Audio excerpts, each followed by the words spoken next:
This computer. Okay. Hello. Hello, everyone, and welcome to the Unite Show. We are here today. Oh, my name is Kristall. I am your host for the Unite Show. I'm also joined by my partner, Shine.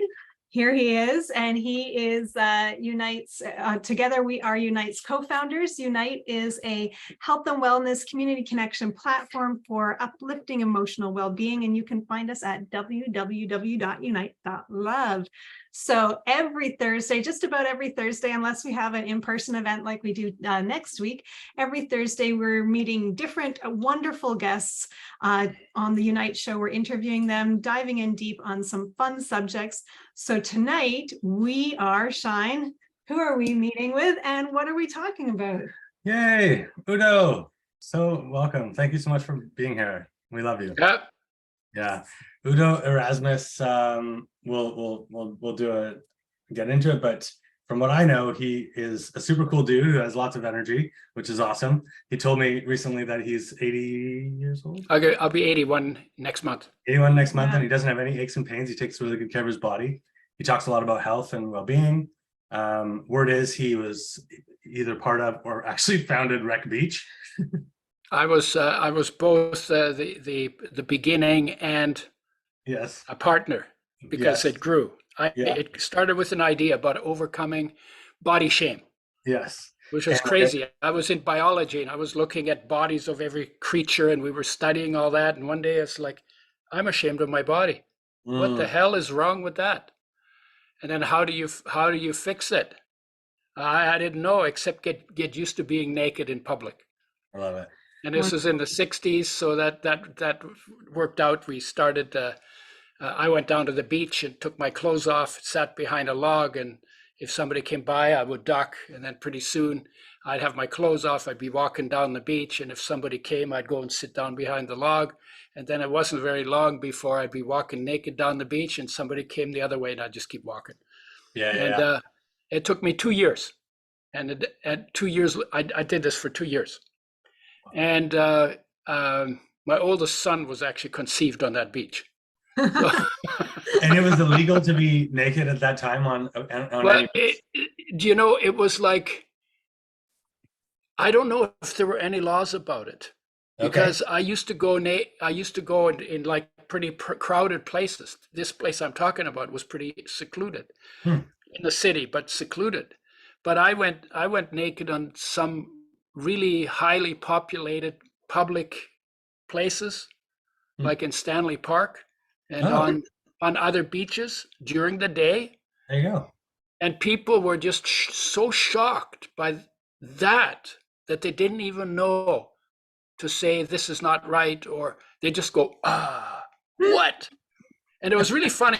One beach we went down and we canoed to the other side of the beach, and then we were sunbathing on logs naked on the other side. And then when we came back, I got into the canoe naked, and we canoed back to the beach, and the beach was very populated because it was like a real tourist picnic place, lots of families and kids. And we beached the canoe, and then we both got out and lifted the canoe over our heads and walked it up the hill to put it on the van that we were carrying it from. And the moment that I walked out of the canoe, total silence fell on the beach. Like before that, everybody was yelling and shouting and laughing and splashing, and all of a sudden, like total silence. Everybody's just like, it was really funny. I mean, it was amazing. Really funny. Not only, but it was a different time. If you did that now, it wouldn't work. No. So there's a season for things. Yes. And at that time was a good season for that. I would not be able to do that now. In the 60s? In the 60s. This was 1969. Okay. So it was kind of the hippie flower child time. Yeah, it was those days. I had just left university the year before, and I was trying to figure out who I wanted to be and what I wanted to do. I just knew what I was doing at university wasn't getting me what I was looking for, and I wasn't really sure what I was looking for. But I knew I would recognize it if I found it. And so this was just one of the one of the sideshows on my search for truth. There you Wow. go. Well, for everyone who's just tuning in and joining us, we are talking today with Udo Erasmus, who is going to be sharing a little bit. First, we're doing a little origin. So if you didn't hear that, watch the recap and you can catch a little origin story of Udo Erasmus founding Wreck Beach. If you're from Vancouver, you'll know what we're talking about, and how that is now developed in his life to the talk that he's going to be sharing with us at our event next week is going to be on the nature of human nature. And we're going to dig in a little bit tonight about what on earth that is going to be about and how it's going to be super fun and awesome for everyone to not only tonight get to pick Udo's brain, but also in the afternoon on April 27th, next Thursday at our event in Kitsilano. We have a full day wellness expo happening, and Udo is going to be speaking there as well. So that's what we're up to today, getting to know Udo a little bit better. And yeah, Udo, do you want to share a little bit about let me finish that story. So yes, please do. So I did this for 2 years. And I just got comfortable being around naked people, and there were men there and women there and kids there, and like everybody was splashing in the water. When did people start getting naked with you? I will tell you that story after I tell you this story. Okay. So after 2 years, I was walking naked down the beach, and the way I would expand the beach is I would collect garbage on the beach. So I'd have a big plastic garbage bag, and I'd pick up bottles and paper and whatever junk was on the beach. And I would have a big bag full of garbage, naked. And so I'd be holding this thing. And then I would walk to the closed section and dump the garbage in a garbage can in the closed section. And what was interesting about it is like nobody ever said anything. I did that for almost 2 years. Wow. Nobody ever said anything because they were clear that I was crazy and they were clear that I was doing something useful. And what are you going to say, right? Yeah. What are you going to say, right? No, you're like a crazy homeless guy or something. Yeah. So that was, and then 2 years later, I was walking naked down the beach one day, and this guy who was clothed was walking in the other direction. And when he got beside me, he yelled at me, "Put your clothes on." And I yelled back at him in the same tone, "I'm not telling you to put yours on. Don't tell me to take mine off." And so he went and I went, and as soon as that finished, I said, "Okay, I'm obviously okay with naked now." And so and then I left the beach. So it was like, because to me it was completely equal, him dressed or me undressed. Yeah. And it had the same tone and the same energy, and there was no shame and there was no fear and there was no judgment, that this was naked is naked. We're human beings. We are naked. Underneath all our hidings, we're naked. Yeah. Right? There's nothing wrong with that. And the shame that we put on that, and shame that we put on body parts, is already a complete stupidity. Yes. That has become culturally accepted. Mm. But it's wrong. I mean, it's wrong from the point of the judgments that go with it, and it's wrong from the point of view of how people are treated. Mm-hmm. But you have a little kid when he's naked, he's like just learned to walk, less than 2 years old, walking on the carpet, pees on the carpet. Everybody laughs. Everybody thinks it's cool. But then somehow after 60, you're supposed to have shame about it. Yeah. Why? So anyway, so that was one of my. And you asked me a question about that. Oh yeah, how did that become a public beach?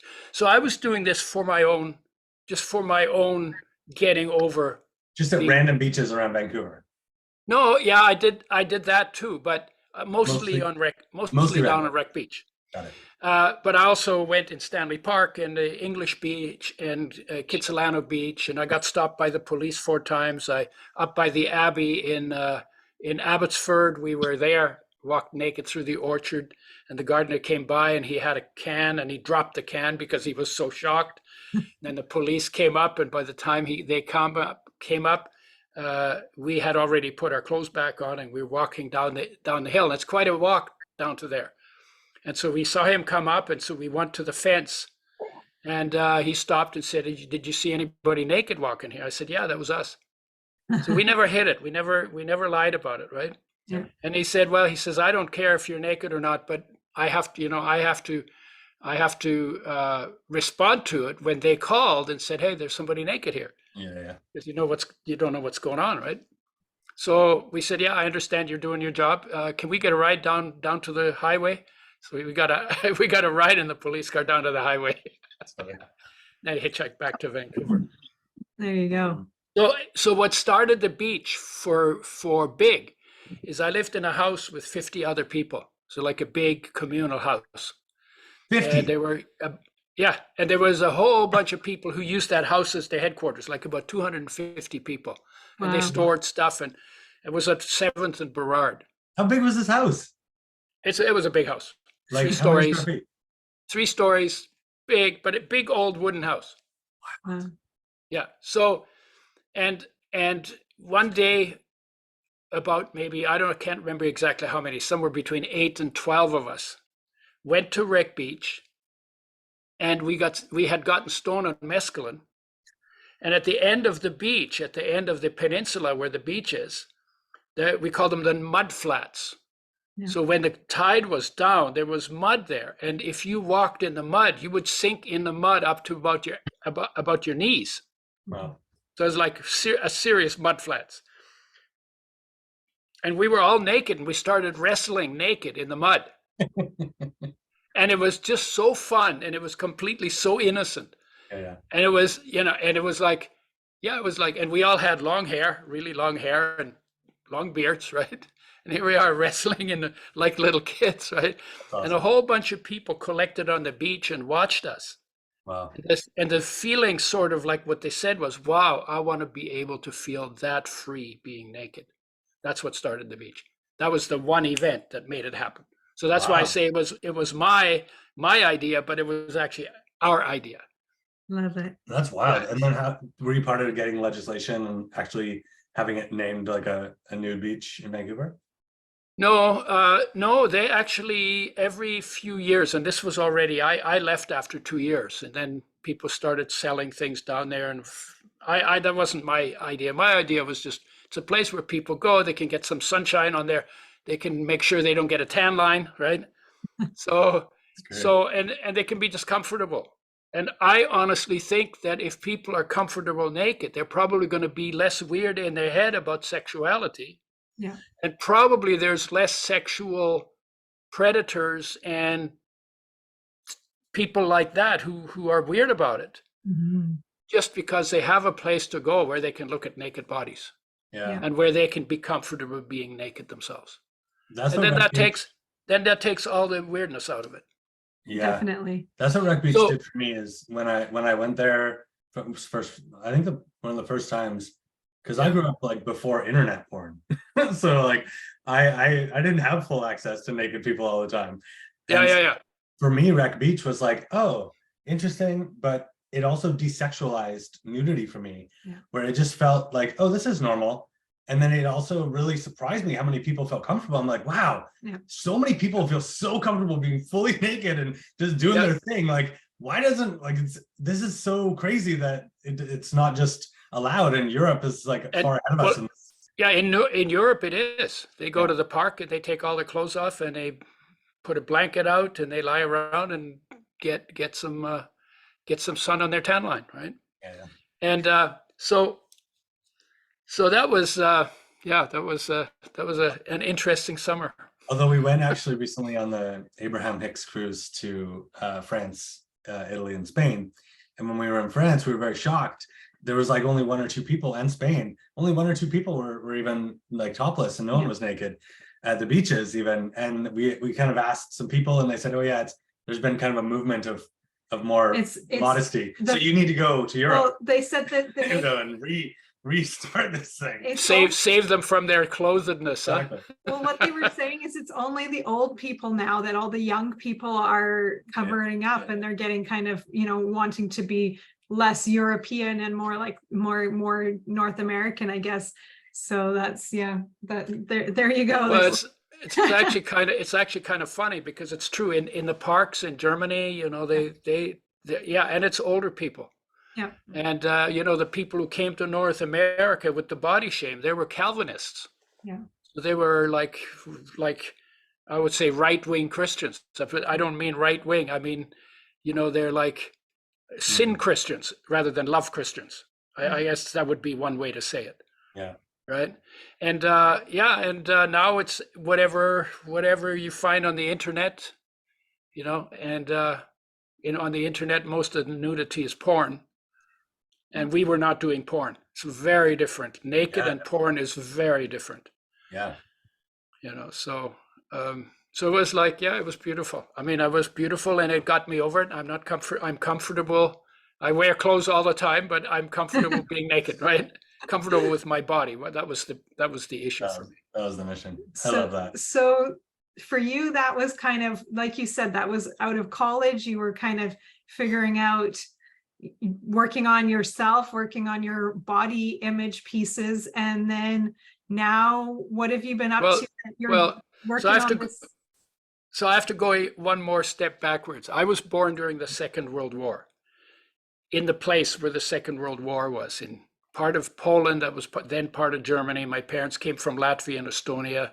I have German, Swedish background, and Hitler and Stalin made a non-aggression pact.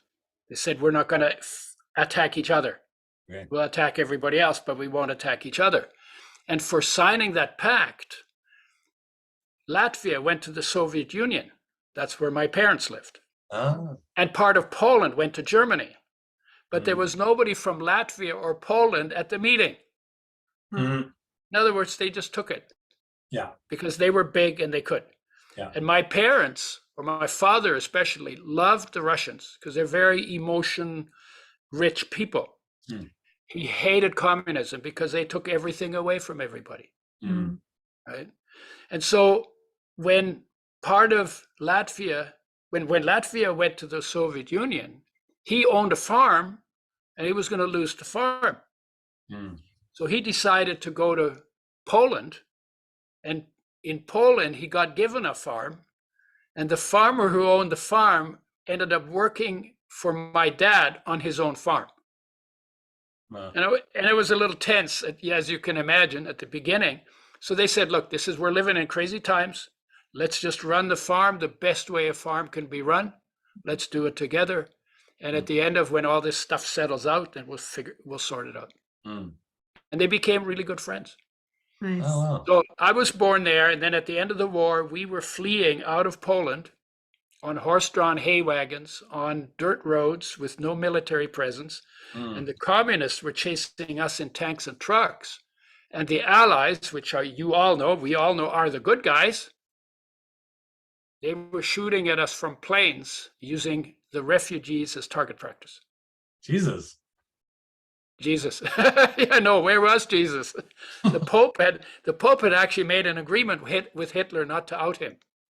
Not to out him? Wow. Yeah, you know, because the Pope, the church is supposed to take care of the children and, you know, put in a good word for peace and, you know, all of that. But they had actually made an agreement. Wow. So where were they, right? I was 2.5, right? Anyway, so my mother ended up walking through the fields because there were dead horses and dead people in the ditches, and it was safer to go through the fields in winter than it was to stay on the road.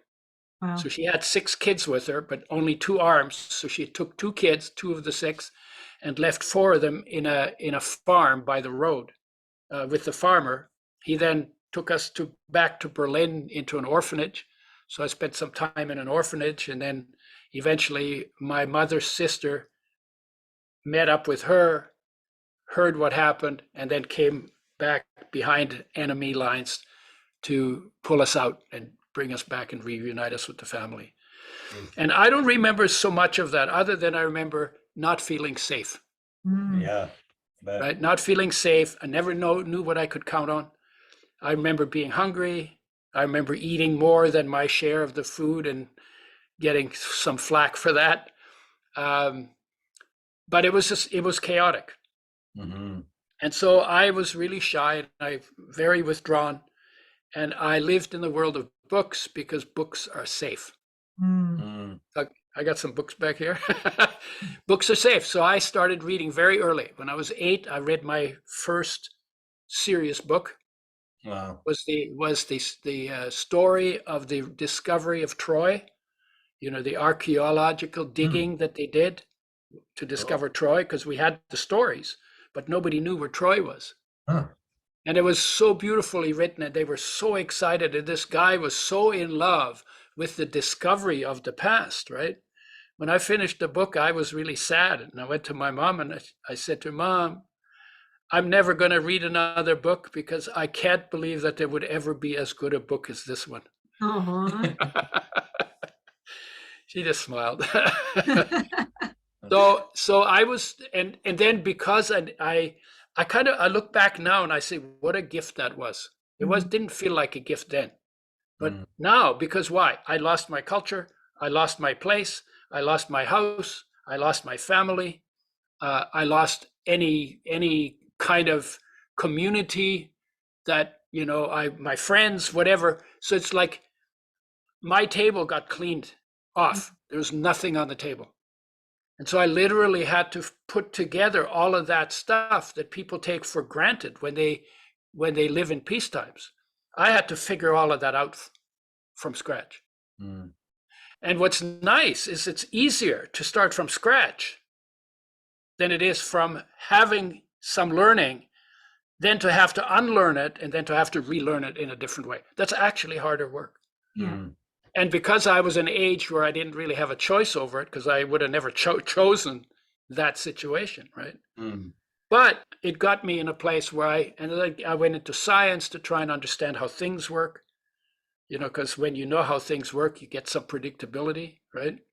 Then I got into biological sciences, how creatures work. Then I got into psychology, how thinking works. Beautiful. Then I got into medicine because I wanted to know how health works. But I found out very quickly that medicine is not about health. They call it healthcare, but it's actually disease management. It's actually a misrepresentation of the service it provides. And I'm not saying that service can't be useful. I'm just saying it should not be misrepresented. But anyway, and I went to the dean and I said to him, so what is health? He said, we don't know. We're working on it. Wow. I was so disappointed. I thought you learn about health in medicine, right? Because then if you know what health is, then you can get a person who's departed from health in some direction. You can turn them around, push him in the direction of health and watch him get better. But you have to know what direction to push him in. Yeah. And to do that, you have to know what health is. So then we were told that doctors should always know that a doctor should always sound as though he knows what's going on, even when he doesn't. And on the farm, without electricity that I spent part of my childhood on, we call that lying. Yeah. They call it PR. Yeah. Right? And that finished my medical career. And I ended up going back into biological sciences, into biochemistry and genetics. And, and I was going to say one other thing here. I can't remember. It'll come back. Maybe it'll come back. Anyway, so then I left university because I didn't find what I was looking for. And I realized that when we studied biology, which means the study of life, bio means life, and ology is the study of, right? Yeah. Biology. So I always thought we were going to study life because I want to know what life is, right? Because life is the treasure on the planet.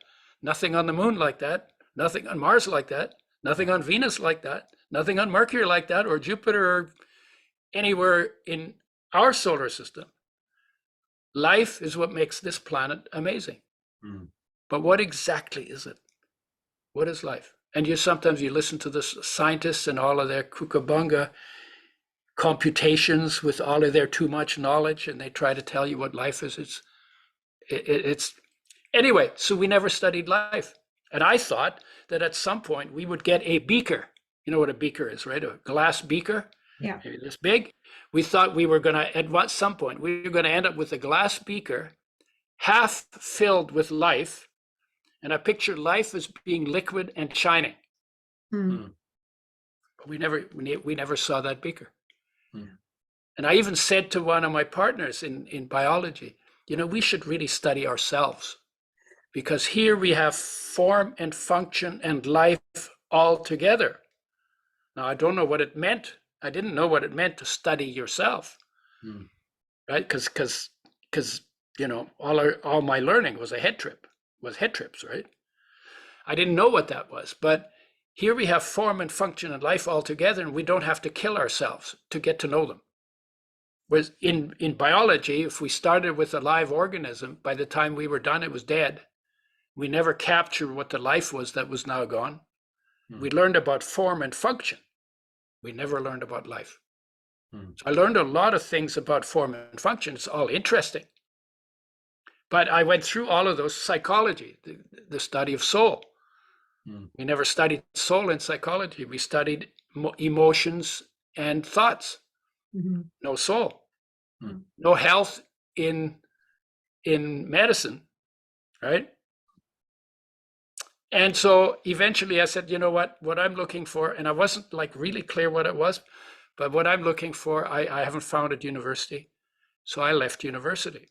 Then I dabbled in anthropology and sociology and social psychology, and even less dabbled in theology. There's another one, theology, the study of God. You never get to see God in theology. You just get theories about it, right? Yeah. And I wanted to know university was this? I wanted to know what's the foundation here. What can I depend on? Where were you? UBC, University of British Columbia, in Vancouver. Yeah. And and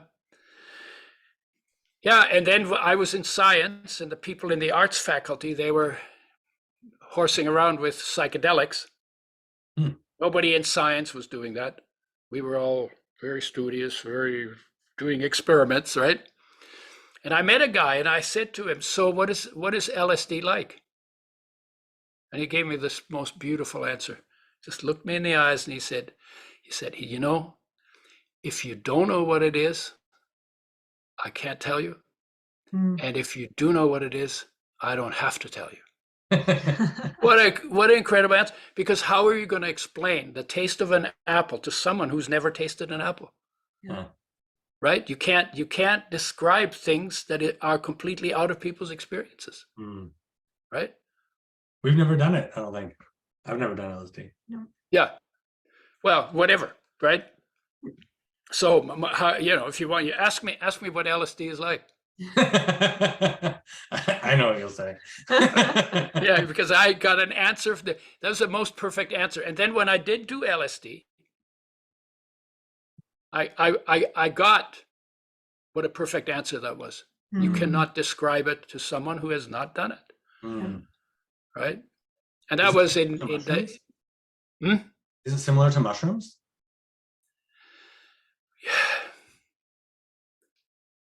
I don't know. Okay. It might be. It might be. It might not be. Okay. There are some similarities. They open up your brain circuits, so they give you more options. That's why they're so helpful in addictions and one-track mind problems, like PTSD or anxiety or depression, fear of death. I just had a meeting with someone, and we both know them. I won't say for privacy, but a friend of theirs was going through a divorce and attempted suicide twice in 2 weeks, and was very, very sad, not well, obviously. They took her to this cabin, this wellness retreat center. They did a hero's dose of mushrooms. I think it was 3 to 5 grams, I don't know what. And she went through the thing. She finished. She called her husband. She forgave him. She said, "You're free. I'm free. I'm feeling." And it completely repatterned her in a session, 8 hours, whatever it was. So crazy. My mom had a similar stuff, but and the psychedelics have that in common. So we're not talking about cocaine or heroin or that. Like psychedelics have that in common, that they open up tracks. So like if you're depressed, depression is not really comfortable. It's not fun. No. Right? But you get a trigger and you're so used to responding in a certain way that you have a very well trod mental neural path. Right. And so it triggers and you get depressed and you go there before you even have time to recognize that if you could take a breath between the trigger and your response, you would actually have 1,500 different options. Yeah. But you don't see them. Yeah. And what psychedelics do is they open up the options. It's like a scramble that you get association of the trigger with a whole bunch of other things in addition to depression. So you can still get depressed, but if you don't like depression and you have more comfortable options available to you that you can identify, Yeah. then you're not going to go down the depression path. That's why psychedelics could, used properly under supervision in the right situations, deal with a lot of our addictive behaviors. And whether it's addiction to sex or addiction to money or addiction to fame or addiction to power or addiction to alcohol or hard drugs or whatever we get addicted to. Yeah. Can be helpful in all of those simply because they open up the world of options. Yeah. People get stuck in their one-track neural pathways. Yeah. Paul Stamets said he healed his speaking disorder where he whatever that thing stuttered. What was it? Paul Stamets had a stuttering problem. Oh, stuttering, yeah. And he said that he did the same thing. He did a hero's dose of shrooms, climbed a tree, which probably not recommended for everyone. But yeah, in a thunderstorm with lightning. I don't know. Yeah, and climbed a tree, and then by the end of that, he didn't have stuttering problem anymore. Yeah, it's pretty crazy. Like it's pretty wild. Yeah, and for me, when I did LSD, it's a long story, but I worked in neurological research, and they had Sandoz LSD. That was the original pharmaceutical that Hoffman rode his bicycle experiencing in 1943. Is this the Hoffman Institute, the Hoffman process or whatever that you go away from? I'm not sure. I'm not sure if those are the same. But this is 1943. And he was riding his bicycle after getting a little off his fingers. And a whole other thing happened.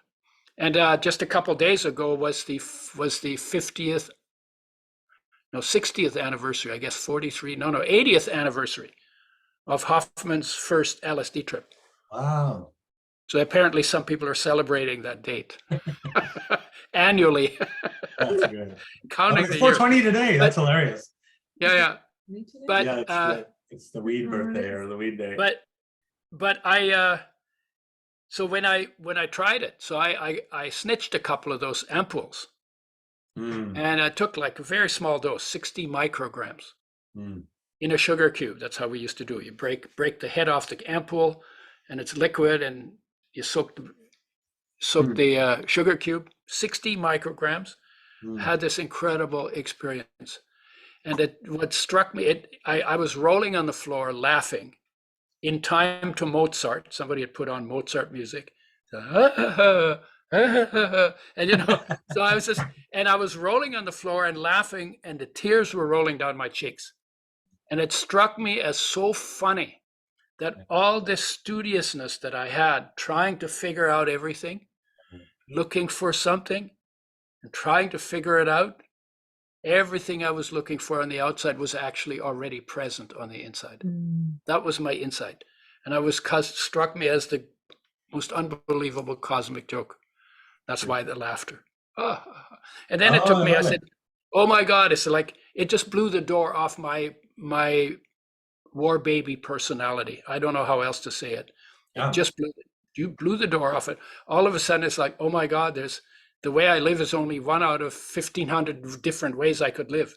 Yeah. So now how do I want to live? And then it took me a few years to figure that out. But it just blew the door open. Just like, I don't know if I'd ever got there if I hadn't experienced that. Wow. Because I was very, very tightly wound. I mean, in some ways I still am, but not so much. Not really, not so much. Seem pretty uptight. Yeah, I'm getting better. I'm a work in progress. Oh my God. And then yeah, so then I left university and I did some traveling and lived some communes and, just looked around, did every blue collar job that I could get, because I just wanted to know what it's like to be in the shoes of the people to do those jobs. So I did logging and mining, and I was a museum attendant at one point, and I did farming, every kind, dairy, fruit, mixed. I did painting, house painting, carpentry, drywalling, all of that stuff, demolition, all that stuff, anything. And it was always be like the first 3 months would be where the learning curve is. Yeah. Right? You're starting from scratch and you don't know how. I did gardening and I did pesticide spraying and all of that, all kinds of stuff. Yeah. And so it's always in the first 3 months, it's a huge learning curve. You're learning a whole bunch of skills in a context that's new. And I found that really exciting. But then after 3 months to 6 months maximum, and it's like, okay, I get it. Yeah. Next. So I go and I'd find something else. And then when I was then I got to a place where it occurred to me one day. I was just sitting on my porch in the sun, doing nothing, just enjoying the warmth of the sun. And it occurred to me that nobody remembers my grandfather. And he hadn't been dead for 50 years, and he died before I was born, so I never knew him. I didn't even know what his name was. Wow. But they're still talking about this guy from 2,000 years ago. And my question was, what was the difference between these two guys? Mm. Right? And you can come up with all kinds of differences, but I was pretty innocent about it. So I got to a point where I said, okay, I want to know what this guy felt that enabled him to do what he did, to live like he did, to say what he said, to do what he did, and and the whole story. And why is that story memorable? Even if it's just a myth. We don't, because there's all kinds of interpretations. But I took it seriously. I wanted to know, what was his experience? It's kind of like, I call it now mastering what the masters mastered, right? What would it be like to master what the master mastered? And so I started to pursue it. So I got a red letter edition where everything that Jesus says was in red ink and everything else is in black ink. Wow. I wanted to get focused to how close can I get to what this was 2,000 years ago. That's as close as I could get. And it went through translations, and who knows whether the translators knew what they were talking about. Yeah. So, but at least I wanted to give it a shot. Yeah. But I was clear about the goal. I want to experience what the master experienced. Right? So I read Gospel of John. In the beginning was the Word, and the Word was with God, and the Word was God. And then it goes on, and the Word became flesh and dwelt amongst us, full of grace and truth. Even now when I say that, the hair goes up on the back of my head. And to me, it was like, what did John experience that inspired him to write that poetry? And then two weeks later, I said, no, wait a minute. I wanted to know what Jesus experienced. So I got back on track, right? And so I put little things that were in red ink to the test. And I was told, you're not supposed to do that. And the idea was that if what he said wasn't true, there would be some semi-dire consequences for me. So I took a risk, right? As an incredible thing. Huh? As a Christian, that you would go to hell or something? Well, they did when we were kids. They also said, if you see God, you die. Okay. And I always had a problem with it. I always had a problem. Yeah, because how is that? He's my father. He loves me unconditionally, and I look at him, he kills me. What the hell is this? Right? No, anyways, Medusa, the Greek legend. That's different. Yeah, that's a different story. Yeah. Anyway, so I had some really cool experiences. And then this group came up the coast from California, called themselves the Jesus People's Army. Oh. And that should have been a warning to me, because army is probably not a term that for a war baby, that should have been a warning. I totally missed the cue. My thought was, oh, these guys are trying to figure out what I'm trying to figure out. And they've all tried stuff and they've all had experiences, and we're going to get together and we're all going to share experiences and we'll all leave this place enriched. Yeah. So they had a coffee house. They invited people to the coffee house. And I went, sat down on a chair. This guy swooped in the chair next to me on the same table. And I looked him in the eyes. I didn't introduce myself. I said to him, "It must be possible to see God and live." And I figured this would start a good conversation. Well, he jumped out of his chair and his arms were flailing like this. And he says, "You're from the devil. You're from the Antichrist. Get out of here." Oh my God. Wow. Well, so I slink out of there and I'm standing on the sidewalk in the dark and I'm saying, I haven't seen God. Maybe I shouldn't be asking this question. It's like a little kid, because what's good and I didn't know. I got really confused and I really, really, really wanted to know. So I decided to hitchhike to Vancouver Island, the beach on the west coast, south of Tofino. What's it called? There's Mystic Beach and a bunch of other ones. Yeah, anyway, so I go out there. I'm the only guy on the beach. There's all these logs. Somebody had draped some plastic over some logs and made a little dwelling. And I say, okay, well, this is where I'm spending the weekend. And I go in and I sleep. I lie down, I fall asleep. In the middle of the night, I will bolt upright. And there was this being made of light, standing on a cloud of light. No label on it, no words, but that being embodied a message. And I could put words to the message. The message was, I am come not to judge, but to love. I am come not to judge, but to love. I don't know, can you give me a better succinct explanation of the central message of the master, of that master? Yeah. But it's the same message of Buddha. It's the same message of Krishna. Yeah. And then I started to, and all my confusion and totally evaporate, just like instantly. I have never had a question about what was the central message of the master or of the masters. But then I started thinking, well, who was this? It kind of came out of a Christian thing I was doing, but it was like, well, is this Christ or is this the spirit of life or life? Is this my essential nature?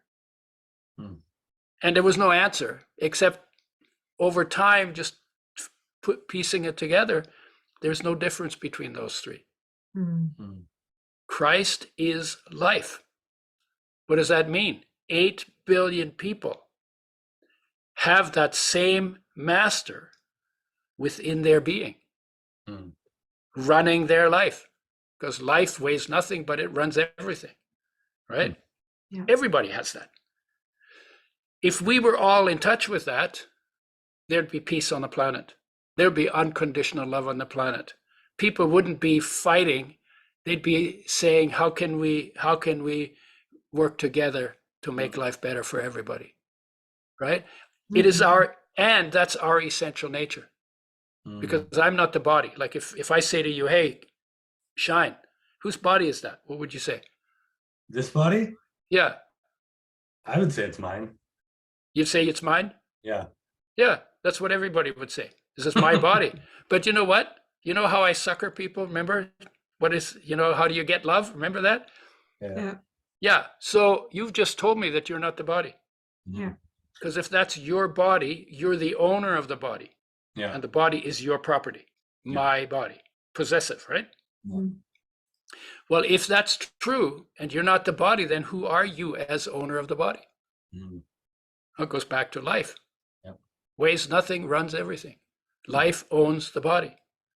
Life doesn't just own your body. It also owns the body of every animal, of every plant, and of every microbe on the planet. And then you take it one step further back. What is that life?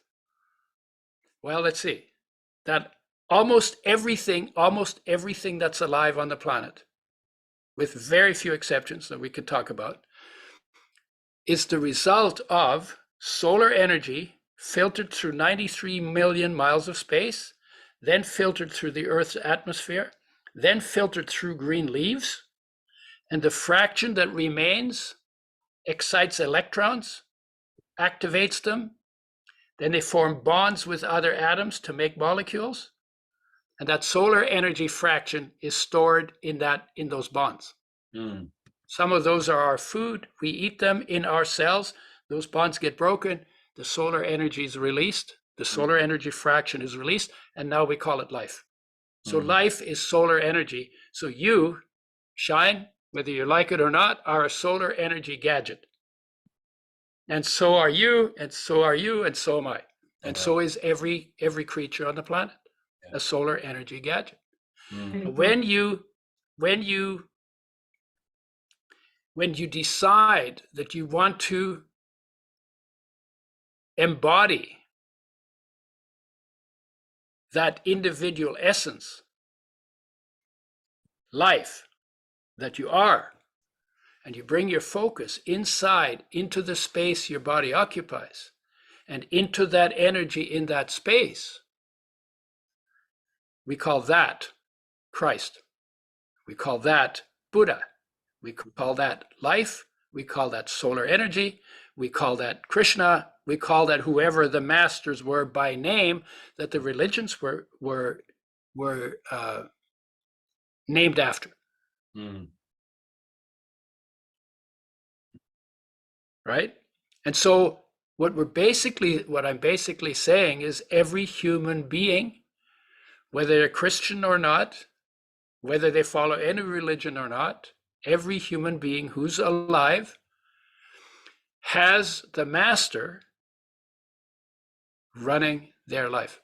And that means 8 billion people could be following the same master, because that master is present as the essence in every human being and is the most conducive to instructing us how to make our decisions, how to live our life in the trenches that we individually occupy.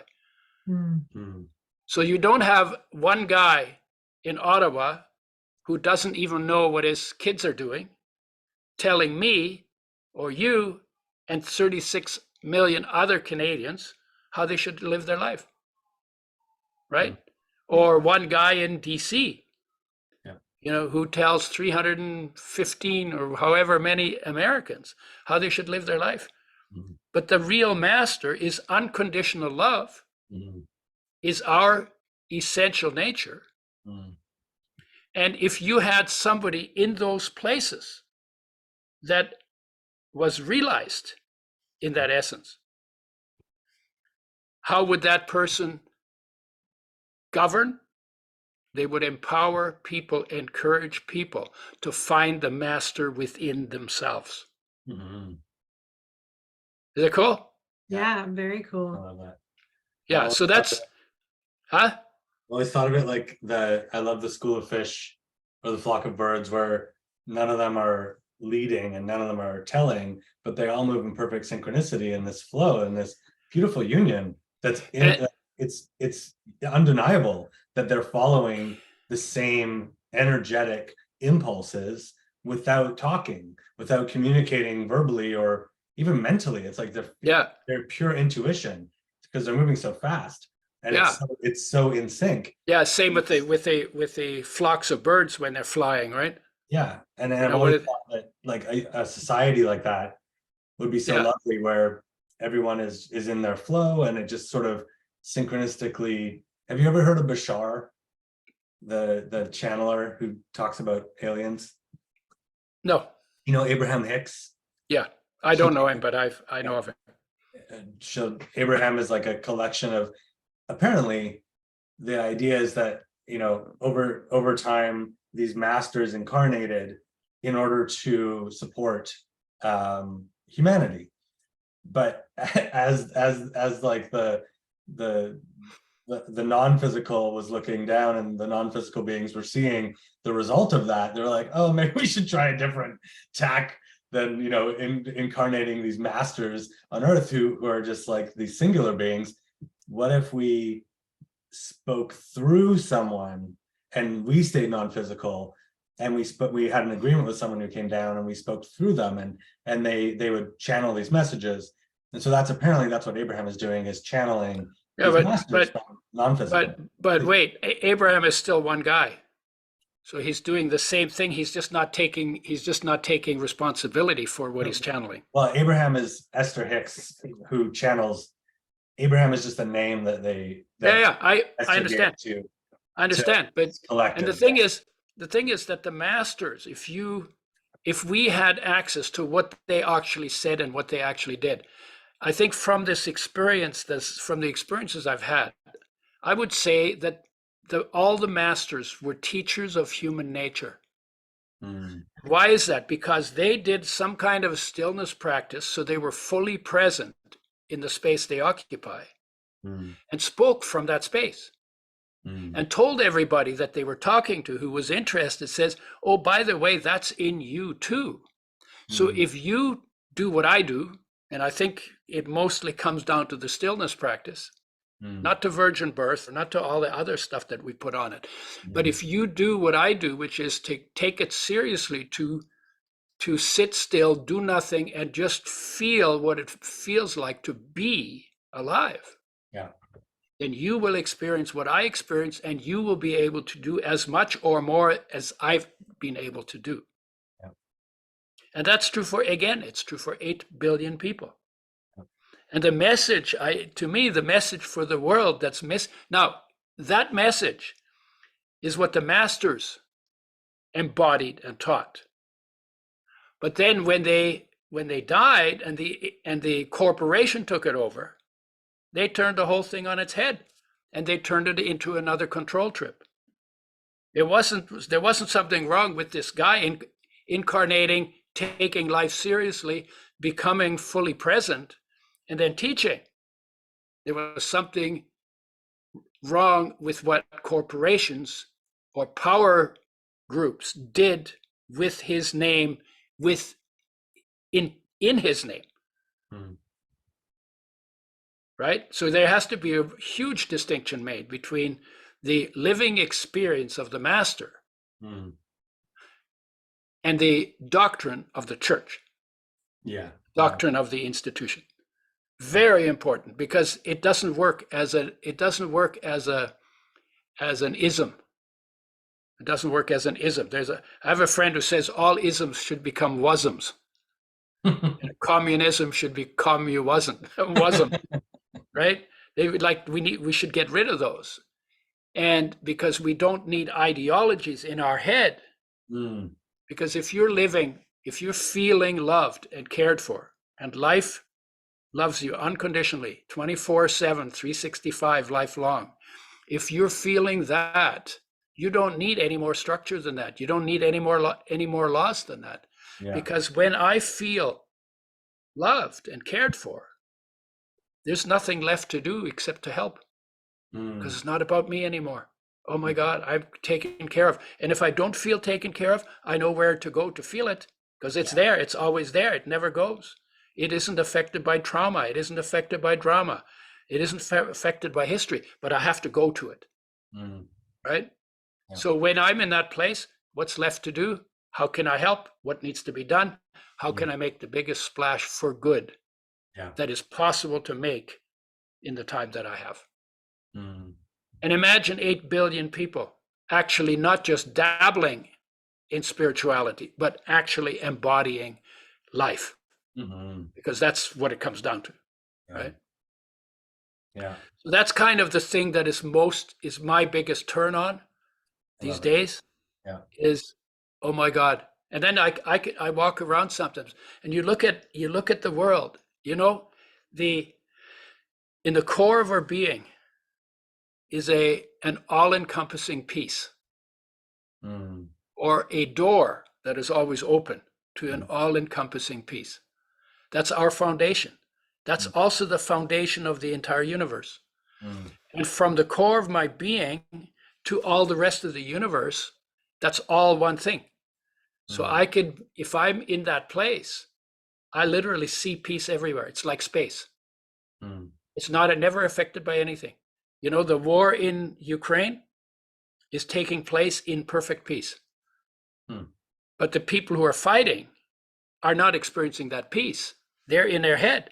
You're my enemy, I'm going to kill you. You're my enemy, I'm going to kill you. And then on a battlefield where there's peace within them, between them, around them, above them, below them, everywhere, that's what they're putting into the peace.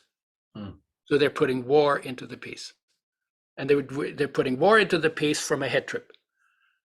Now that's, you know, I'm taking it away from, I'm looking at the biology of it, not the history of he did this and they did that and this, all of that stuff that we use to justify it. I'm talking about inside of Putin and inside of Zelensky, in the core of their being is unconditional love. Yeah. Are they in touch with it? No, it doesn't seem like it, because if you're in touch with unconditional love, then you go out and you love and you help. Yeah. Right. And you can look at all of the problems with all of our politicses. What's the problem? Our disconnection from ourselves, from the unconditional love that we are, Republican, Democrat, liberals, conservatives, and NDPs, and independents, and non-politicals, and non-religions, because we're talking about biology. And what needs to change will change when we seriously. And if we need another war to get serious about it, we will create that war. That's how stupid we are. Or how smart. Whatever it takes. Well, yeah. I think afterwards it'll say, hey, that was a necessary thing. Yeah. Yeah, it's such a interesting. So Bashar said this thing that, and Bashar is like Abraham, but channeling an alien instead of a collective consciousness. Yeah. And Bashar said this thing about how any country or leader who is gathering weapons and focusing on defenses like that is showcasing not how strong they are, but how afraid they are, because they feel like they need all these external things to save them. And that true strength is just knowing and trusting in the universe and being at peace and knowing that only good things can come to you when you're in that place and not needing to I can say the same thing in a little bit different way. You know, your state of being, hi there. Hi. Your state of being comes to expression in how you feel, how you think, what you say, what you do, and what the consequences of your doing are. Automatically. So if you're in peace, then you live into the world seeing peace. That's going to be different than if you're feeling angry. Yeah. Because when you feel angry, you'll see enemies. And you'll see enemies where there are no enemies. So you'll create enemies. Yeah. And then you live into a world filled with enemies. If you're fearful, you see danger. Yes. And so then you live into a dangerous world. Yeah. So you're going to duck and hide and, because your presence, whatever you're present to, automatically comes to expression. Yeah. When you're thinking, you're talking, you're doing, and all of that. Yeah, and so the world, to create the world as this place where everybody cooperates, requires only one thing. Yeah. That each of us goes into the place where that is already the case. Exactly. And then that lets that express themselves. We will not fix the environment by destroying all the gasoline cars or stopping all of that. I'm not saying those aren't good ideas. I'm saying we won't do that. We will not fix the environment, because the only thing that we need to fix is ourselves. Yeah. And we don't even need to fix ourselves, because there's nothing wrong with us in the first place. We need to bring our focus, the focus that's gone out there or in here. Yeah. We need to bring that focus back to where peace and love and inspiration are already running the show. 100%. I talked with my kids a lot about that. They sometimes on their social media, and they'll be receiving messages about exactly that, about the environment and about other people's opinions about AI. Other people's opinions about who has done a bad job, who's bad and who's wrong, and who's destroyed our planet, and this person is bad and this corporation is bad, and so on and so on. And I'll really bring my kids exactly back to that same thought of yes, their actions I may disagree with, but the only way that we can help with that, focusing on that, isn't helping. And the only way that we can maybe change, if we don't like the environment that we see, if we want the environment to be healthier or happier, is just to focus on that reality for them. So yeah. Mm-hmm. Yeah. It's well, if I don't like what you're doing, I can only fix it by changing my, not changing my mind, but changing from my mind to my heart, because my heart is 100% for life. Yeah. And my mind is always 50% for and 50% against. That's just the nature of it. Yeah. Right. So you can't fix it from here. Yeah. You got to leave this and go back here, get reconnected. Yes. To the place where you spent the first 9 months of your life. You know, when you were in your mother's womb, there was no place to go. There was nothing to do. It was safe. Everything was taken care of. Yeah. You had no language. You didn't pee. You had no words. You had no culture. You had no race. You had no gender. You didn't know any of that. So because there was no place to go, your focus was at rest inside, in its source, in life, or even deeper in awareness. And then you hung out there. Every once in a while, a little smile, you know. Yeah. You didn't even know you were growing. You didn't even know you had a body. Yeah. Right. So you were fully present inside and completely absent outside. And then when you got kicked out, this is like out of the garden, right? Garden of Eden, the expulsion, right? When you got kicked out, then you came into the world, all of a sudden there was temperature and there was feeling on the skin and there was flashing lights and noises. And then you had to figure out how to live in the world for physical survival. So in order to make that possible, life arranged it that your focus would go out through your senses into the world to anything that changed, because you're living in the world of changes now. Yeah. And then you have to assess it, figure out if it's friend, foe, or irrelevant, and then decide how you need to respond to it. And that starts at birth, and then we get better and better and better at it.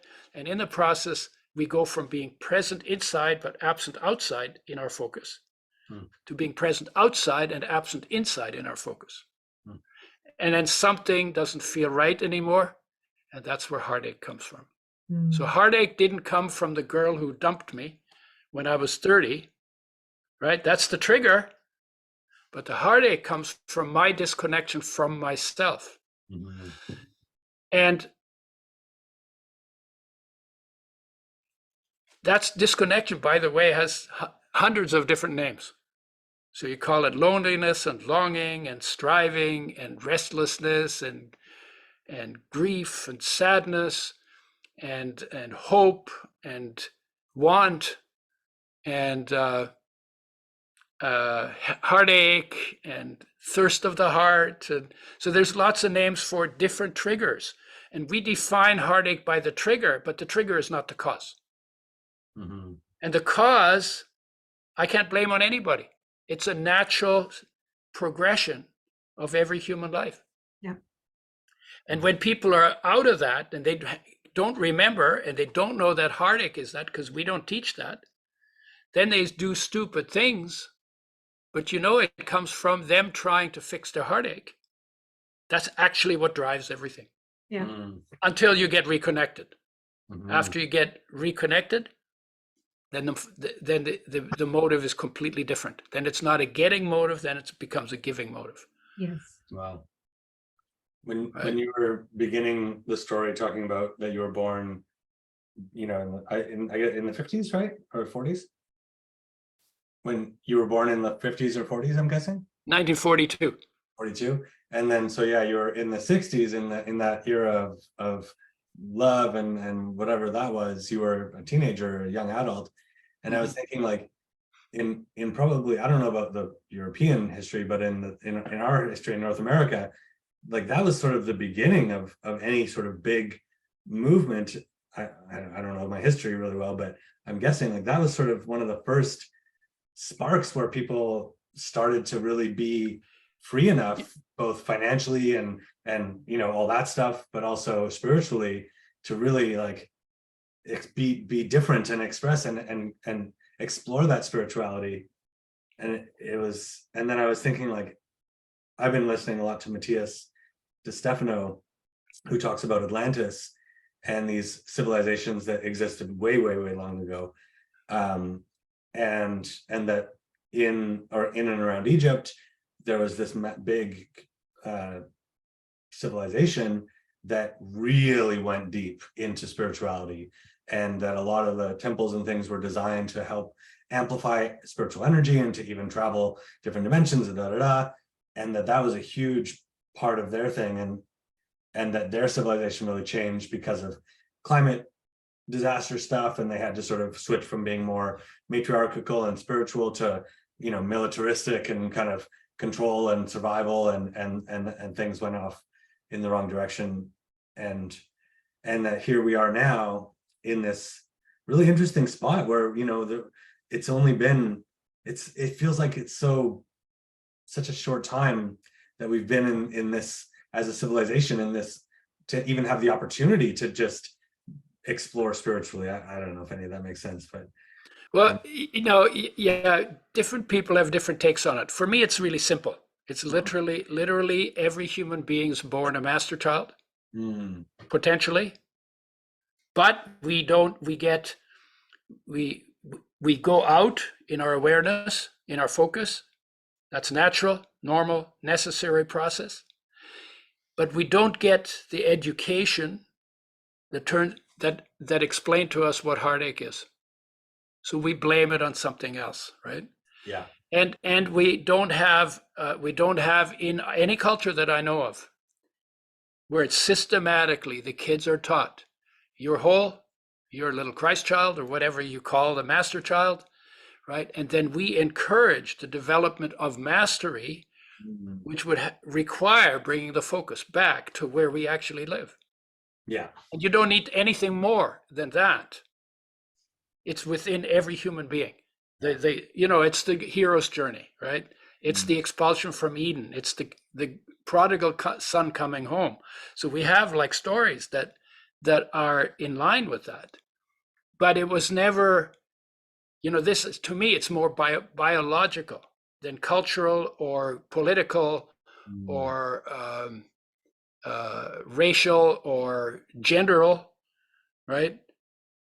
Because this is something that is every human being's journey. If they come in, they start connected, they get disconnected, they go out away from themselves. If they're lucky, they find their way back. But we shouldn't have to be lucky to find our way back. What if this was in the teaching? Yeah. But that teaching then puts us all on a level of equality, because life is life in everyone, and body is body in everyone, right? And then there would be a requirement for hierarchical control only during emergencies or for specific projects. But not, and the rest of the time, the hierarchy would leave you alone. Because when you're connected to love, you don't need any more laws than that. Yeah. You know, Moses was not a master. And so he didn't understand that. The masters always had one law, it was love, right? Love self, love others, love your neighbor as yourself. Love God, yourself, your neighbor as yourself. Because if you do that, you don't need any other laws. Yeah. But if you don't do that, you'll break all the other laws. So the master says, why make all those laws? Because nobody's going to follow them anyway. Because whenever it's convenient to you, you'll break those laws, and you will steal, and you will commit adultery, and you will do all those things that Moses said you shouldn't do. Right? So Moses was a lawmaker, and the masters only had one law. Yeah, love. It seems like Christianity and religion is what happens, and is the result of it is what happens when people try and follow the ideas, but aren't actually always embodying the energy of the teaching of being pure love in every moment. And it'll be an interesting journey because it really requires like that kind of parenting that you're talking about, where a child is completely allowed to have that experience and encouraged to follow mastery. It requires that the parents are at least curious, if not masters themselves, and able to really hold space for that. And it really does require that each person individually, in their own time, in their own flow, is following their own guidance, and it can't be external, and it can't be forced. It just doesn't work like that. So it really does have to be this kind of groundswell movement, and it seems like that's the path that we're on. And I don't know how long it'll take, but it's going to be fun to see it unfold. Well, the lucky thing is you're only responsible for doing that in your body. Yeah.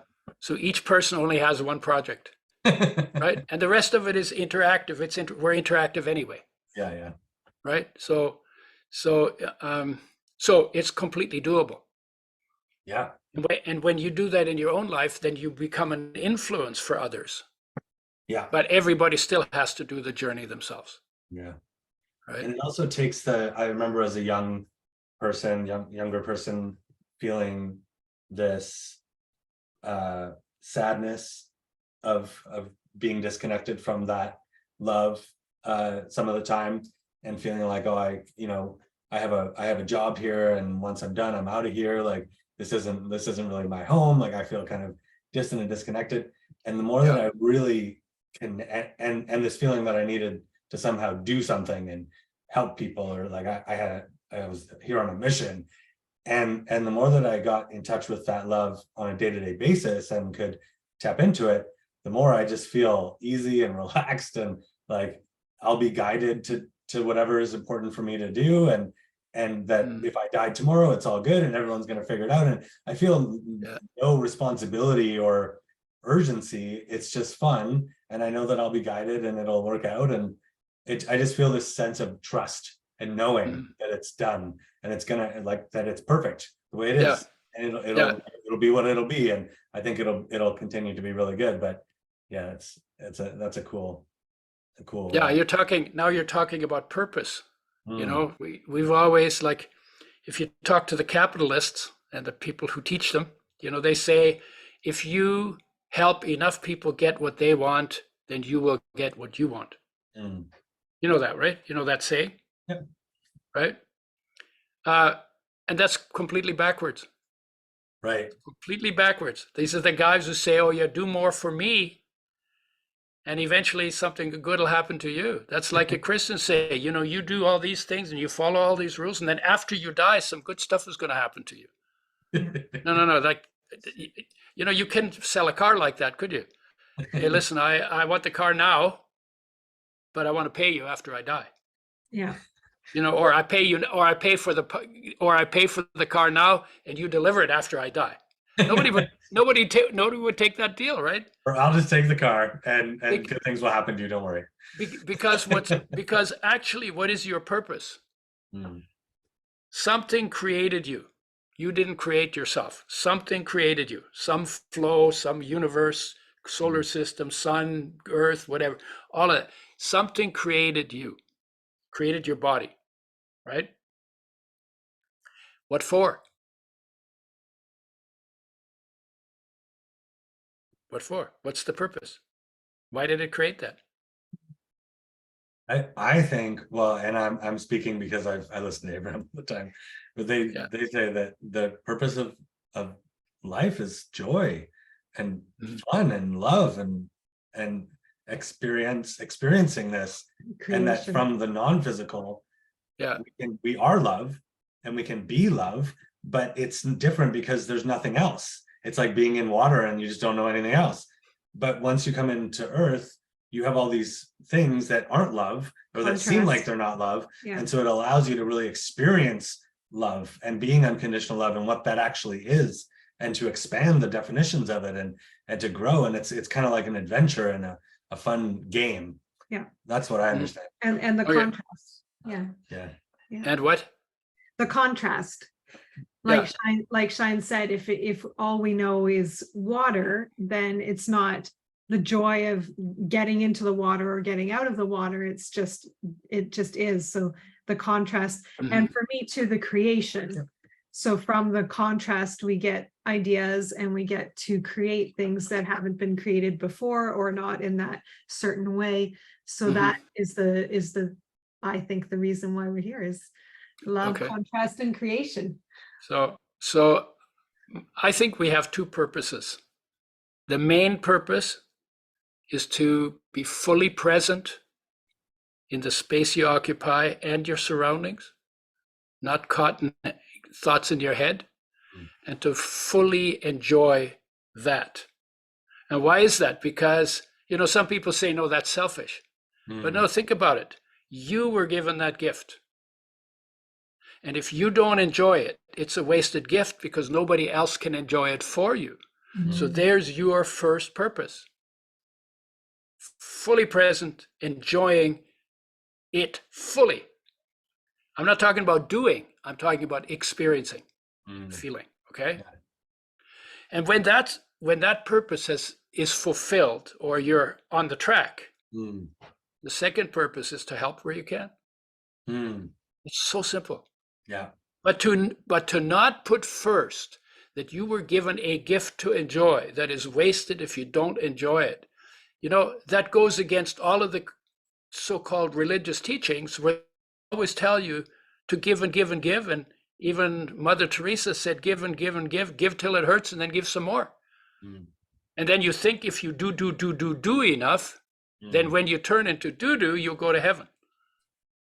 But that's stupid. That's stupid. Right? Because the being is more important than the doing. How do we know that being is more important than doing? It's really simple. You can be without doing, but you can't do without being. Yeah. So being is the foundation. And when you've got being,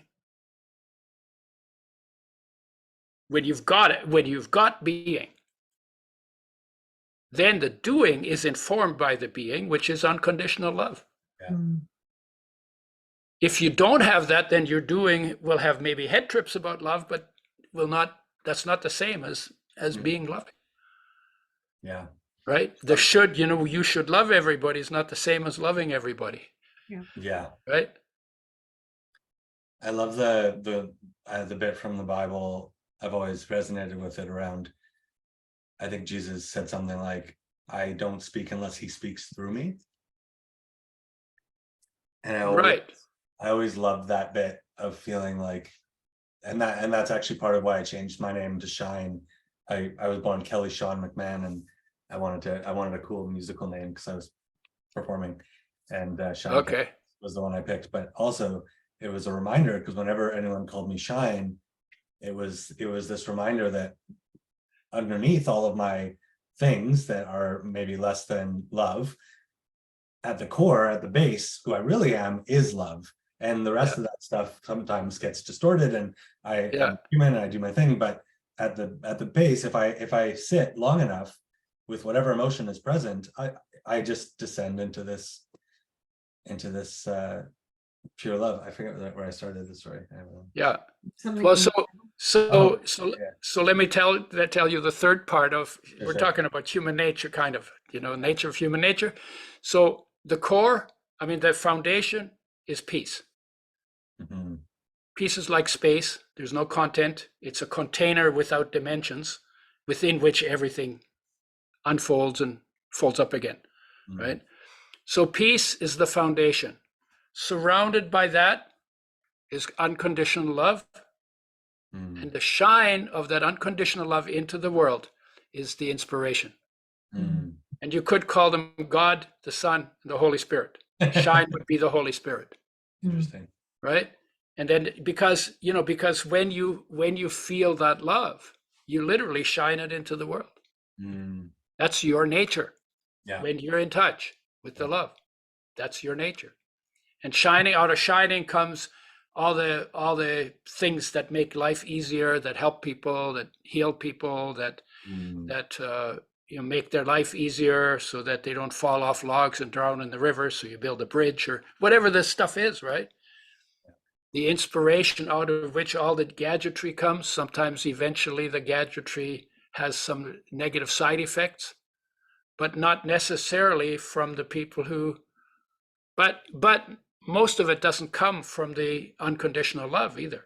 Mm, And so by nature, that would have shadow sides to it, right. side effects, right? Yeah. Mm, If it was, if we were really operating from the unconditional love, we would probably eat more avocados and then take pharmaceutical drugs and eat processed unnatural foods, mm, right? Because we're a part of nature. yeah. That peace is part of nature. That love is part of nature. The shine is part of nature. Living in a natural system where each being, each creature has equal value, Mm, so that you don't waste them. You take what you need to eat, but you don't waste stuff just because you can, yeah. or just because it doesn't kick you back, Yeah. right? Yeah. I love what you're saying, because for me, as a younger person thinking about wanting to be that unconditional love in the world, and having that goal and that intention, and being very, very in my kind of hippie flow, songwriting, traveling. And I realized I never really stayed anywhere or did anything that was really hard. I would just kind of leave when it got difficult. And so I never had anything that felt important enough to sort of work through any of my stuff around. I would just sort of like blow away from it. And when I had this vision and this intention for what is now Unite, it was like having a child. It was like I had something that I didn't want to leave. And so it kind of forced me to start doing some of this inner work and figure out, how do I actually deal with the stuff that comes up that's uncomfortable in my shadow stuff or whatever. And then meeting Kristall, and same thing. It's something that I was willing to work through that for, because it was meaningful enough to me, and I felt excited enough about it, and I felt like it was like something that was now a part of me that I wanted to see it unfold. And so that was, and so through that journey, I've gone through layers, and recently I've found this way of, I wake up in the morning, I meditate, and I just wait, and I really try and get still and just wait until I sort of receive loving thoughts without doing anything. And then if I just sit there and I just let it happen, I will continue to receive these thoughts that feel really good to me. My energy levels will go up. I'll get more energized, more excited, more alive. I'll eventually get to that point where either I'll be guided to do something specific, like exercise or go on the computer or whatever, or even sometimes now I'll be guided to sort of bring up stuff that has been troubling me, and find my balance around it, find harmony with it, and bring it into harmony so that I can feel still. And I noticed a lot that when discomfort comes up in my energy, in my body, or when I'm triggered, it's very hard to stay present, because if I were fully present, I would just start crying or something.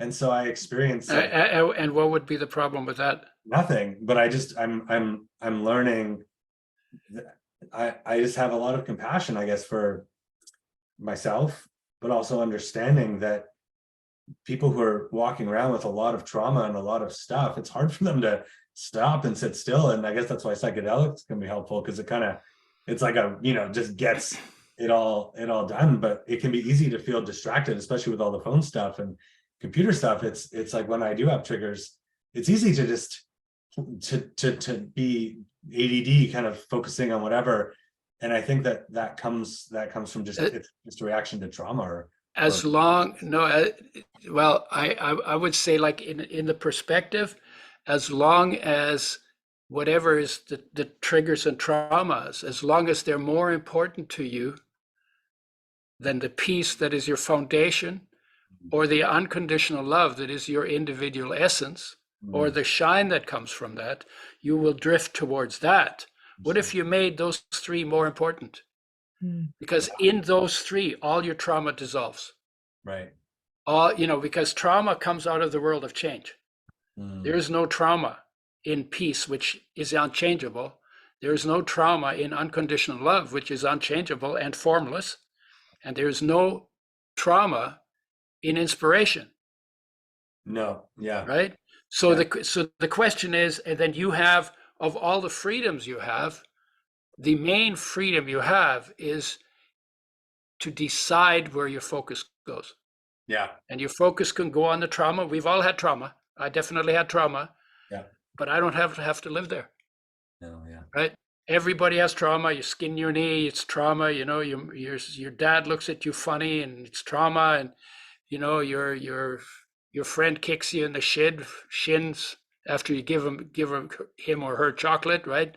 Trauma. I mean, there's traumas all, being physical in a world with hard things in it involves trauma. Yeah. But should that be the focus? No, yeah. No, Definitely. we learn something, and it can be very uncomfortable, and I'm not saying it should all happen. I'm just saying that at the same time that you have trauma, you also have unconditional love, unconditional peace. Yeah. And at least give them equal time. Yeah. Because ultimately, your life is about you living from life for life, not from trauma against whatever, right? Yeah. I think and then of course the dissolution of trauma comes from finding your way back to the unconditional love that you are, and then you can let it go, and then you forgive them, not because what they did was right, but because it frees you to get on with your life. Yeah. And I definitely in the past I had a belief that if I could somehow clean up all of my stuff and my trauma, that I would be free. And what I'm now realizing, and what Abraham teaches, is if the focus primarily is on the love and the alignment and the peace, then if it's important and if it's valuable, I'll be guided from that place of alignment to clean up some stuff that is troubling me, but that it's not my job to go and look for it or to fix it. It's my job to just get into those higher blissful aligned states of being, and I'll be guided to whatever's most valuable, whether it's to do some work on our event, to clean up some old stuff, to go for a walk, to have this conversation. And that's been really, really lovely, because it takes all the weight off of me, because my only job now is just to get into that alignment, get into that flow, and just be a vessel for that. And then from that, from the peace and the love and the inspiration, from that, a reinterpretation of the trauma happens relatively easily. That's how come I can now say my war was a gift, was an incredible gift. Yeah. It cleaned the table so I could start from scratch and not have to believe any of the other stuff that we get indoctrinated into, because I didn't believe it, because there wasn't any trust there. There was no trust, no trust and no safety, so I always had to almost like distance myself from it. And then I could see things that some people didn't see because they were looking through their filters. I didn't have those filters because they got removed from me. Right. Well, you didn't have that blind faith or trust that lots of people have. Yeah. No, my faith is very practical. I have faith, but the faith needs to lead to knowledge, or needs to lead to results. Yeah. But if you have faith with something and then nothing ever comes through, and there's nothing but faith that you're supposed to be hanging by. I like knowledge. I like knowledge. I like experience. You know, but you have to have the faith to take a step. Yes. So it's not like you can live without faith, but you can't just hang your whole life on faith. And for you, it's come from a place within you. It's not come from somebody told you you need to have faith in this, and you're like, okay, sure, I'll do that. So that I think Right. that's the real big difference as well. Yeah, and I'm looking at all of that from experiential. Yeah. Yeah, I'm very big on like everything that all the holy books talk about. I want to experience it, Mm-hmm. and I'll do what it takes to experience it. And usually, all it takes is sitting as still as you can sit, for as long as you can, as deeply as you can. Yeah. And then breathing slowly and lightly, and just discovering what's in that silence. Mm-hmm. Everything's in that silence. All the good stuff. There's no trauma in that silence. There's no darkness in light. There's no war in peace. Yeah. You know? Beautiful. Nice. So good. Yeah. I really like that reframe for trauma. I think that's something that gets overlooked so often in the work that we're doing in the, okay, you've got to learn to trust people again. You've got to learn to feel safe again. And I think exactly like you said, that's a really neat blessing that we can remember and really focus on, is that because we did start, or not start, but at an early age, didn't have that blind faith and that blind trust, it gave us this thirst and knowledge to figure it out for ourselves, to figure out what really matters to us, to figure out how we want to operate in the world, and do all that kind of internal self-discovery that then leads to all this works and all this beingness that we want to do in the world, instead of some of the regurgitation and just kind of following along what someone else has told. And even I find lots of people who are doing that, and then they have some kind of something is going to come later on in life that is going to be their spiritual emergency, that is going to be their kind of dark night of the soul to help break things down and break belief systems down. But I feel like then they've got kind of 40 years, 60 years of this thought pattern that needs to be let go of and retrained. And yeah, so that's a lovely way to think of that early childhood trauma as like a kind of fast track. Instead of doing that work later on in life, we start early. So it means we get to spend a lot more time enjoying, I think, the fruits of that self-discovery and of that kind of fast track growth process. So yeah, I like it. Thank you. Yeah, it's I don't know. It's very cool. It's very cool what human beings are in their essence when you strip the culture and you strip all the stuff and you strip all the surface stuff, you know, because like everything, like this is I live in the world of surfaces. Mm-hmm. I have an inner world that has no surfaces and is dimensionless. And then I live in a world of surfaces. Everything I see, I don't see any objects. I only see patterns. Right? Yeah. I know what those are from other experiences, like I bang into it, and so I know it has substance to it. But it's always about the surfaces of things, and the surfaces of everything changes, just like the surface of the ocean is always wavy or smooth, or things are always changing, right? Yeah. And in the midst of this whole changeable thing that I'm in, that I get to enjoy. Yeah. Something is completely there that holds me, that is completely stable, right? That is like, and I can do both at the same time. And being present in that stillness and being active in the world without letting go of the stillness, because we tend to sometimes, even when people practice stillness, they do stillness and then they do that and then they go out and they leave the stillness behind. Yes. What if we drag the stillness with us into everything we did in the world? Beautiful. Yeah, I love that. That's called simultaneous presence. Some people call it that. Right? Beautiful. I think Kaisa has a question for you. Okay, what is the question? Yeah. I don't have a question. I simply want to affirm or share my excitement at what you're saying. I support, I work with people, helping them to find their magnificence inside, exactly their inner stillness. And as I support and teach, I learn. I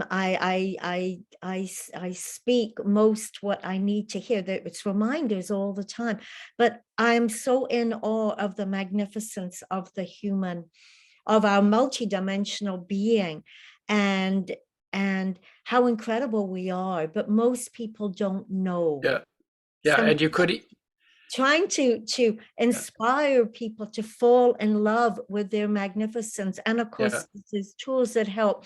And as I do that, I go, okay, Kaisa, I keep reminding myself, because reminding myself to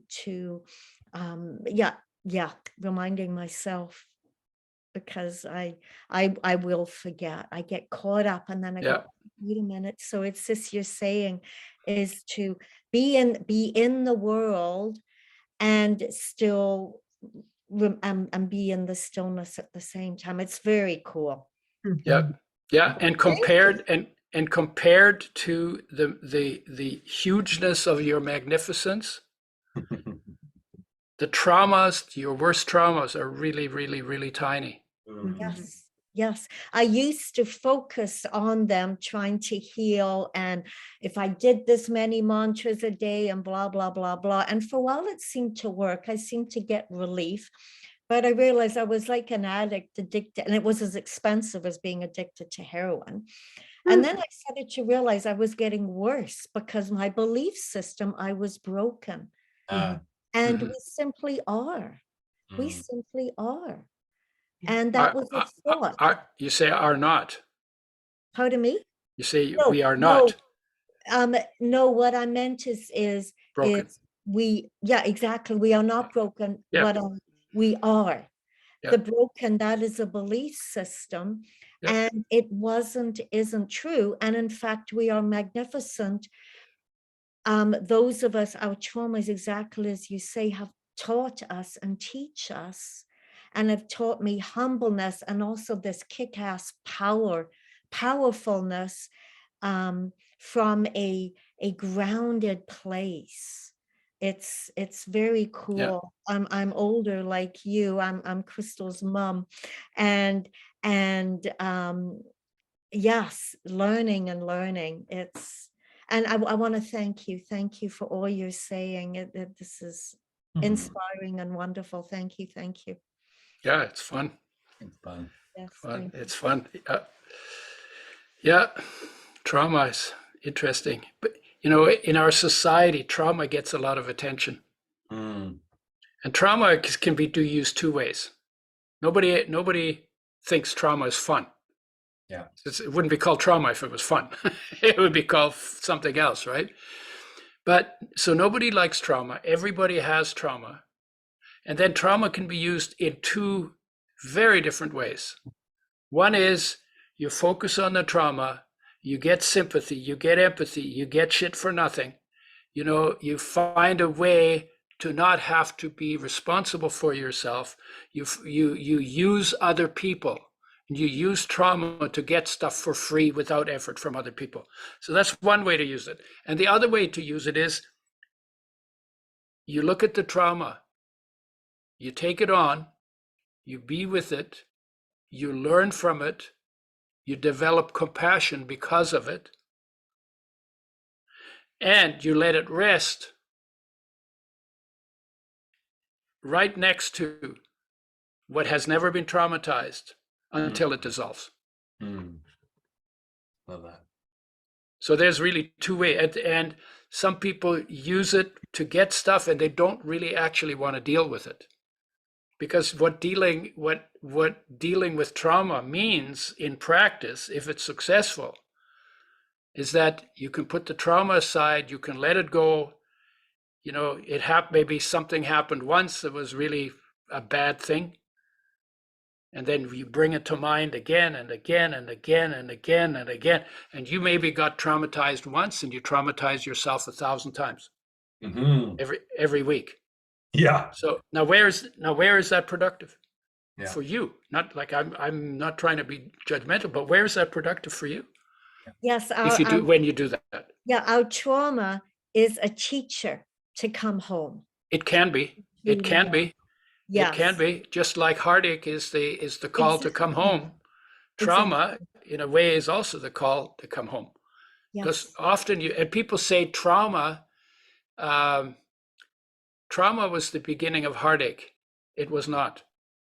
Trauma is a trigger to remind of us heartache, and the Right. cause of heartache is our disconnect of our focus from the peace and love that we are. Yeah. So Udo, So this feels like this is part of your next evolution, because everyone, if people know you, they probably know you from Udo's Oil, which is all about physical health. And yeah, and I don't know if that's still a big part of your life, but what is the next 20, 30, 50 years of your life? Like where do you see obviously it's this idea, but is there anything specific that you're building or co-creating that we can learn about? well, the goal is to take this and encapsulate it in a way that can be presented to 8 billion people. Like I'm really serious about it. I have no idea how to get that done, but we have communication systems that are global. Yep. And my view is all of those communication systems were not created so we could watch porn. They were created so we could take a message that resonates for the entire human race as something that they can pursue because it's within them, it's within their reach, no matter what they've ever been told or whatever crazy ass stuff they ever came up with. And to pursue that because they want to make a difference in their life, and through making that difference in their life, a difference in the world. Most of what I'm doing now comes from insight, and the insight always comes from a calm place. I've got 10,000 pages of notes. I started in 2006, I think, writing down stuff that comes to me from the stillness. And it used to be when I do the stillness practice every morning before I get out of bed, and I say to people, well, yeah, when I wake up, I want to check in to see if I'm still there, because if I'm not there anymore, there's no point in getting up. So it's kind of just a joke, but so I would have these insights, and I'd be doing this stillness practice, and I would say, okay, I'll write it down afterwards. And then afterwards, I'd end the stillness practice, and I couldn't remember what it came. It was so good, and I couldn't remember it. So I started interrupting my stillness practice and writing things down when I have insights. I've got 10,000 pages. Wow. 10,000 pages on anything, just everything. Love it. Cool stuff, really cool stuff. And it's not my stuff, all of those insights live in the stillness. Yeah. Everywhere. I don't care if you call it Akashic Records or, you know what? It lives, in my experience, all of it lives in the stillness. Yeah. Life knows everything about how to live. Yep. Because life created the whole thing. Life runs the whole thing. Yeah. Right? Life created the ways it runs the whole thing. So you have all that in you. Yeah. But the stillness is important.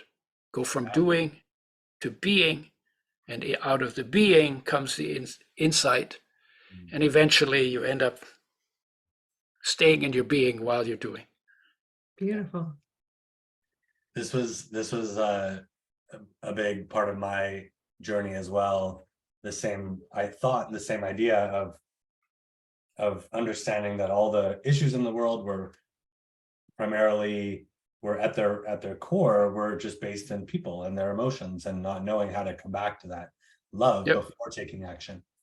Yep. So I began to think, okay, well, practically, how do you get 8 billion people to, number one, decide that it's a good idea to focus on this thing that right now is maybe not the top priority for everyone, and then number two, help them actually find the path for them, because if Tony Robbins was the teacher for everyone, or if Jesus was the teacher for everyone, then everyone would already be enlightened, but they're not. It's like there's billions of paths for billions of people, and there's not just one teacher. There's not one person that's going to resonate for everyone. No, and part of the deal is because if it's just one person who gets turned into the figurehead, Yeah, that's a problem. That one of the things I'd like to do is that message. It's not my message. yeah, It's life's message. Yeah. So I'd like to put it out in a way where it's not me doing it. Yeah. But that people get the message, and they get the message, so they can't say, oh yeah, that's what he says, or oh yeah, we don't like what he says, or that they basically have to deal with the message. mm-hmm. And there's a lot of people on this planet that have never heard that kind of a message. Yes. Yeah, and a lot of people who are channeling that same energy and saying it. I once went to a horse show, and this woman was talking about how she handled horses, and to me it was a spiritual seminar, because she was saying all the truths. I went to see Harv Eker when he was doing his Millionaire Mind thing, or whatever it was called, and he was teaching spirituality through this lens of money and financial abundance, but that's what he was passionate about. You could tell. And so yeah, it's interesting because that's before we started recording, you asked, what have we been up to, and that's been primarily the focus for the last however many years, is this idea of, okay, so how do we with all the resources that we have right now, technology, etc., what's the best way, or what's another way to help people find that path more easily, help people find their own love and alignment. And so what's been forming is this idea of a platform kind of like Facebook, kind of like Amazon, but instead of it's for everything for everyone, it is eventually for everyone, but it's for the people who are really focused on that path, that well-being, that spirituality, that whatever. And that sometimes when people who are not ready for it hear the message, a seed has been sown. Yeah. So I'm for presenting it to everybody, whether they're interested or not. Yeah. Because you can close your eyes, but you can't we got no flaps on our ears. Yeah, that's true. Yeah. But yeah, this idea of creating a platform that has the potential to be as big as the biggest platforms of Facebook, Google, etc. And so it could be for everyone in the world.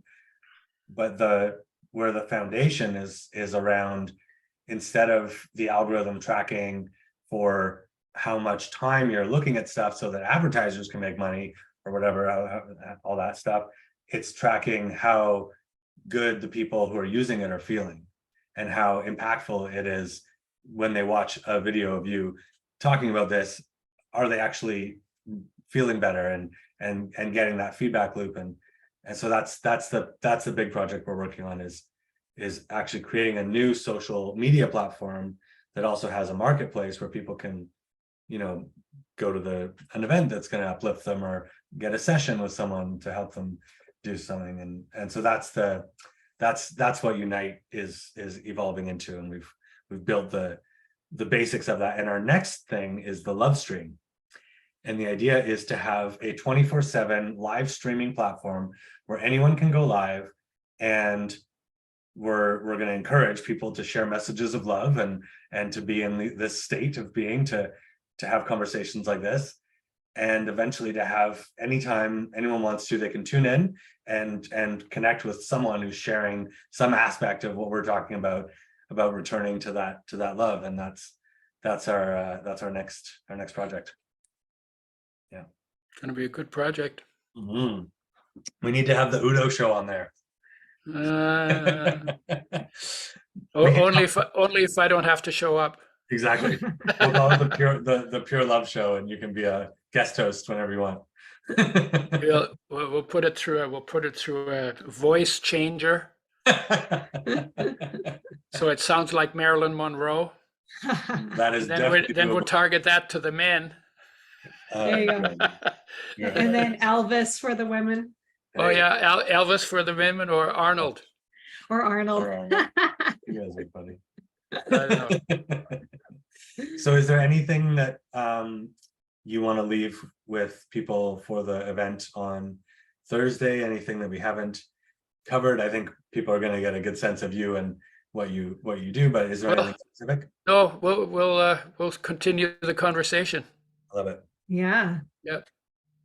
Super fun. Well, unless there's anything else, this was really beautiful. I feel uplifted and in alignment, and I super appreciate your time, and I could feel your energy as soon as we jumped on. It's like, it's fun to be around people who have that life force really flowing, because it makes it easier. It's like the neural pathways, like when you're with someone who's already really got momentum, it's easy to flow with. And so it's always lovely to connect. So thank you very much. Cool. Thank you. Yeah. That was Appreciate fun. you, Udo. Yep. Yep. See you next Thursday. Let us know if there's ever anything we can do to support in your journey. Yeah. Yeah. Find your stillness Thank you. Thank you so much. and pitch a tent in it. I'm building skyscrapers in mine. Yeah. Oh Exactly. yeah, whatever. Yeah. Beautiful. Amazing. Thank you so much. All right. Lots of love. All right. We'll talk soon. Thank you. Lots of love. Bye. Bye. Thank you Bye. everyone for tuning in.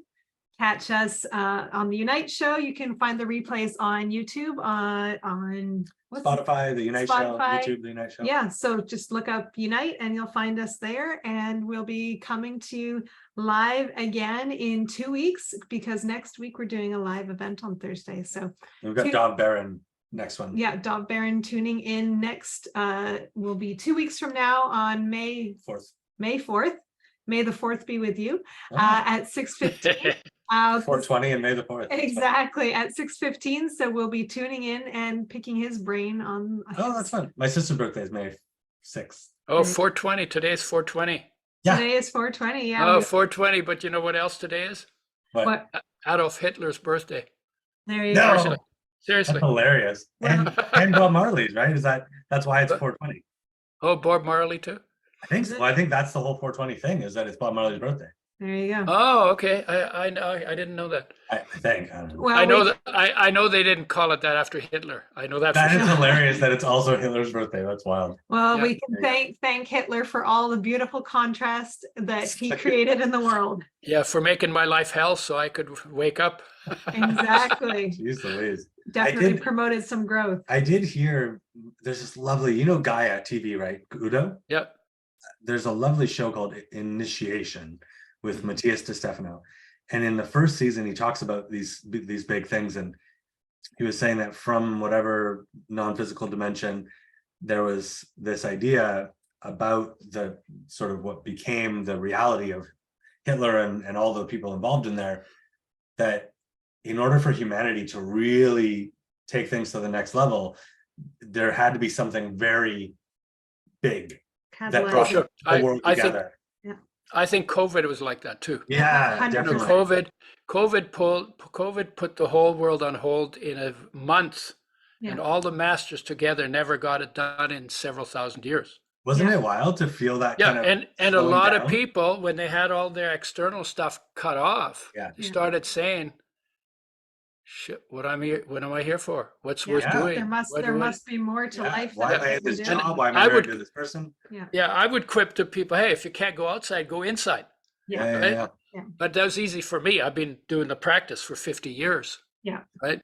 But But so people are struggling with it, but it's that struggle is all about not being centered in their own space, not 100%. being the power in their own space, and then being pushed and pulled. And because everybody could have just said no to the mandates, because mandates are not laws. Yeah. And But they that's use people what I to- kept saying to people, exactly like you said. I mean, I would rather have had COVID than World War III, and I feel like that was our other option. So, maybe we'll still have another just because one. just because we've had COVID doesn't mean we're not still stupid. If Oh we need, no, not at all. But it's definitely it's my preference for a global awakening for sure. So I think quite a few people have woken up. Yeah. At Yeah. least made a turn. exactly. And the other Yeah. people are And if leaving, and we- they'll come back later. And if we do need a third world war to get to get clear, we'll create it. Oh, yeah, for sure. You know, in Europe, they could have practiced peace between 1918 and 1939, Mm. Yeah, but they didn't. Yeah. Because if they had practiced peace in Europe in those 21 years, there wouldn't have been a second world war. no, Mm. But they didn't. They just, they said, okay, and then they just started drifting again. Yeah. Mm. well, it was Because- something they knew. It was already, it was familiar. So sometimes Yeah. that's the easier path. Yeah, they didn't do the work. Yeah, fundamentally. Homework. We have homework to do. There you Work we do go. at home. Homework. Exactly. In our home body. Homework. Our Yeah, the work we do, and it's not work. It's about stopping It the is. work. Yeah, Yeah. I love it. Yeah. Yeah. Awesome. Thank you so much. All right. This was All right. lovely. I really appreciate you. We'll see you soon. All right. Yeah, you too. Ciao, ciao. Bye, everyone.